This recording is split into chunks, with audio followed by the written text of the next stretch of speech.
10 सितंबर 2023 अजा एकादशी व्रत कथा भाद्रपद मास कृष्ण पक्ष संपूर्ण कथा। भक्तों कथा को शुरू करते हैं भगवान श्री हरि और लक्ष्मी माता की चरणों में ध्यान करते हुए कथा को सुने। कुंती पुत्र युधिष्ठिर कहने लगे कि हे केशव, भाद्रपद कृष्ण पक्ष एकादशी का क्या नाम है? व्रत करने की विधि तथा इसका माहात्म्य कृपा करके कहिए। मधुसूदन कहने लगे कि इस एकादशी का नाम अजा है।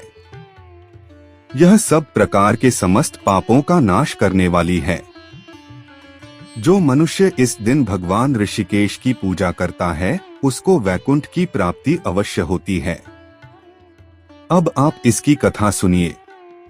बहुत समय पहले एक दानी और सत्यवादी राजा हरिश्चंद्र हुए। राजा हरिश्चंद्र इतने प्रसिद्ध सत्यवादी और धर्मात्मा थे कि उनकी कीर्ति से देवताओं के राजा इंद्र को भी डाह होने लगी। इंद्र ने महर्षि विश्वामित्र को हरिश्चंद्र की परीक्षा लेने के लिए उकसाया। इंद्र के कहने से महर्षि विश्वामित्र जी ने राजा हरिश्चंद्र को योग बल से ऐसा स्वप्न दिखलाया कि राजा स्वप्न में ऋषि को सब राज्य दान कर रहे हैं। दूसरे दिन महर्षि विश्वामित्र अयोध्या आए और अपना राज्य मांगने लगे। स्वप्न में किए दान को भी राजा ने स्वीकार कर लिया और विश्वामित्र जी को सारा राज्य दे दिया। महाराज हरिश्चंद्र पृथ्वी भर के सम्राट थे। अपना पूरा राज्य उन्होंने दान कर दिया था। अब दान की हुई भूमि में रहना उचित न समझकर स्त्री तथा पुत्र के साथ वे काशी आ गए, क्योंकि पुराणों में यह वर्णन है कि काशी भगवान शंकर के त्रिशूल पर बसी है। अत वह पृथ्वी में होने पर भी पृथ्वी से अलग मानी जाती है। अयोध्या से जब राजा हरिश्चंद्र जब चलने लगे तब विश्वामित्र जी ने कहा, जब तप दान आदि बिना दक्षिणा दिए सफल नहीं होते। तुमने इतना बड़ा राज्य दिया है तो उसकी दक्षिणा में 1000 सोने की मोहरें और दो। राजा हरिश्चंद्र के पास अब धन कहाँ था? राज्य दान करने के साथ राज्य का सब धन तो अपने आप दान हो चुका था। ऋषि से दक्षिणा देने के लिए 1 महीने का समय लेकर वे काशी आए। काशी में उन्होंने अपनी पत्नी रानी शैव्या को एक ब्राह्मण के हाथ बेच दिया। राजकुमार रोहिताश्व छोटा बालक था। प्रार्थना करने पर ब्राह्मण ने उसे अपनी माता के साथ रहने की आज्ञा दे दी।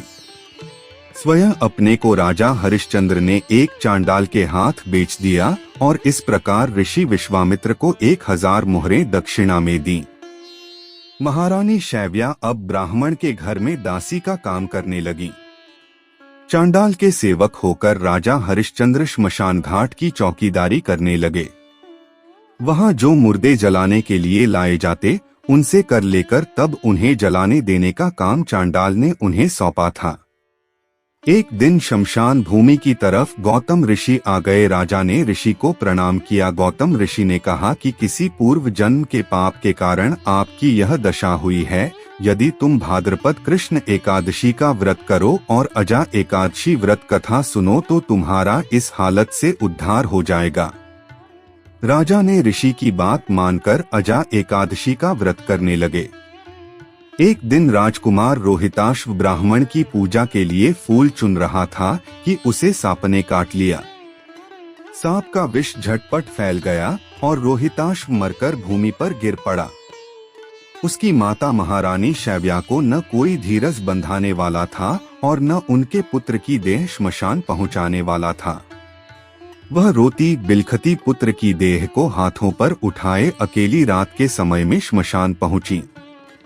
वह पुत्र की देह को जलाने जा रही थी कि हरिश्चंद्र वहां आ गए और मरघट का कर मांगने लगे। बेचारी रानी के पास तो पुत्र की देह ढकने को कफन तक नहीं था।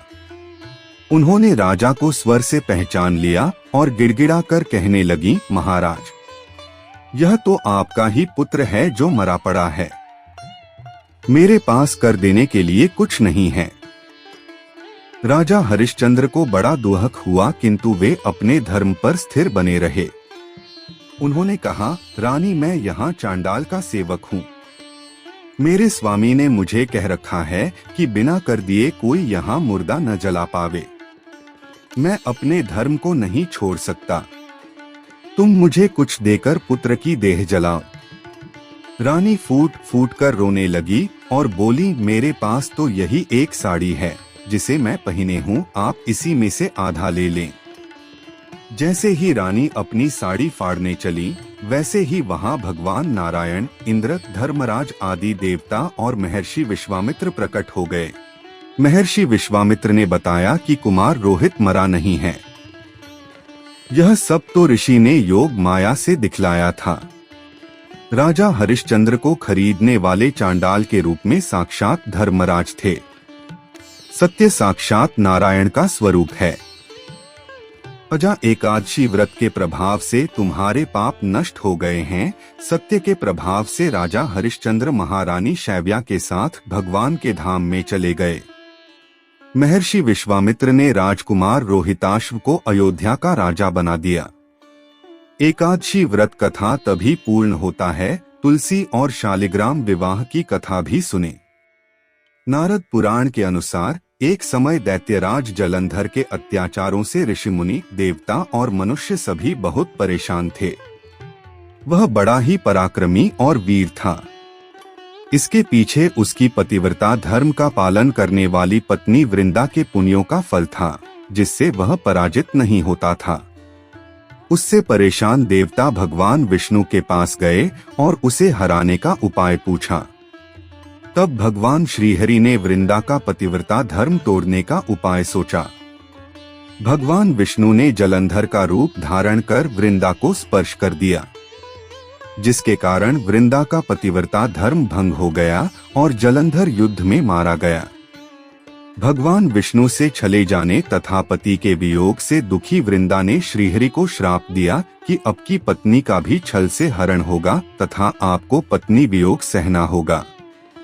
इसके लिए आपको पृथ्वी पर जन्म लेना होगा। यह श्राप देने के बाद वृंदा सती हो गई। उस स्थान पर तुलसी का पौधा उग गया। रामावतार में श्राप के कारण सीता हरण होता है और श्री राम पत्नी वियोग सहन करते हैं।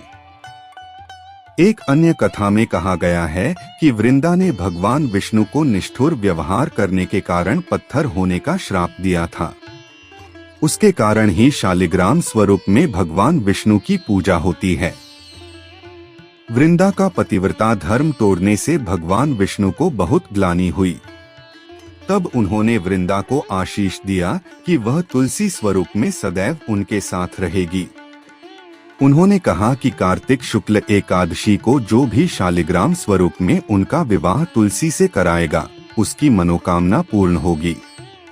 तब से तुलसी विवाह होने लगा। एक बुढ़िया माई की तुलसी जी की कथा यह भी सुनना जरूरी होते हैं। एकादशी व्रत करने वालों की तो यह भी कथा ध्यान पूर्वक सुने। कार्तिक महीने में एक बुढ़िया माई तुलसी जी को सींचती और कहती कि हे तुलसी माता, सत की दाता, मैं तेरा बिडला सींचती हूँ, मुझे बहू दे, पीतांबर की धोती दे, मीठा मीठा गास दे, बैकुंठा में वास दे, चटक की चाल दे, पटक की मोत दे, चंदन का काठ दे, रानी सा राज दे, दाल भात का भोजन दे, ग्यारस की मौत दे, कृष्ण जी का कंधा दे। तब तुलसी माता यह सुनकर सूखने लगी तो भगवान श्री कृष्णा ने पूछा कि हे तुलसी, तुम क्यों सूख रही हो? तुलसी माता ने कहा कि एक बुढ़िया रोज आती है और यही बात कह जाती है। मैं सब बात तो पूरा कर दूंगी, लेकिन कृष्ण का कंधा कहाँ से लाऊंगी? तो भगवान कृष्णा ने बोले, जब वो मरेगी तो मैं अपने आप कंधा दे आऊंगा, तू बुढ़िया माई से कह देना। जब बुढ़िया माई मर गई, सब लोग आ गए। जब माई को ले जाने लगे तो वह किसी से न उठी। तब भगवान एक 12 बरस के बालक का रूप धारण करके आए। बालक ने कहा, मैं कान में एक बात कहूंगा तो बुढ़िया माई उठ जाएगी। बालक ने कान में कहा, ए बुढ़िया माई को मैं आ गया, और कान में यह कहा, बुढ़िया माई मन की निकाल ले, पीतांबर की धोती ले, मीठा मीठा गास ले, बेकुंठा का वास ले, चटक की चाल ले, पटक की मोत ले, कृष्ण जी का कंधा ले। यह सुनकर बुढ़िया माई हल्की हो गई। भगवान ने कंधा दिया और बुढ़िया माई को मुक्ति मिल गई। हे तुलसी माता, जैसे बुढ़िया माई को मुक्ति दी वैसे सबको देना। कथा इस प्रकार समाप्त होते हैं। प्रेम से बोले लक्ष्मी नारायण की जय। लक्ष्मी नारायण के चरणों में मेरा बार बार प्रणाम है। मैं यही चाहूंगा सभी का मनोकामना पूर्ण हो। अगर वीडियो पसंद आए हो तो लाइक कीजिए और चैनल को सब्सक्राइब कीजिए। इंदल वॉइस चैनल को हमारे इस चैनल पर कथा के रिलेटेड वीडियो अपलोड होते हैं।